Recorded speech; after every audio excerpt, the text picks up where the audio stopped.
Good evening বন্ধুরা, কেমন আছো তোমরা সবাই? তো দেখো, আমি তো কাপড় রোদ্রে দিয়ে দিয়েছিলাম, সেগুলোকে এনে নিয়েছি। ঠান্ডা হতে এভাবে বিছিয়ে রেখেছি, এবার ঠান্ডা হয়ে যাক সবগুলো কাপড় সব এভাবে বিছিয়ে রেখেছি পাটাতে।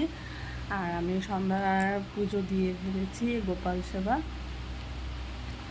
সেবা হলে গোপালকে শয়ন দেবো, শয়ন দিয়ে কাপড়গুলোকে সব গোছাবো, তারপর রাখবো।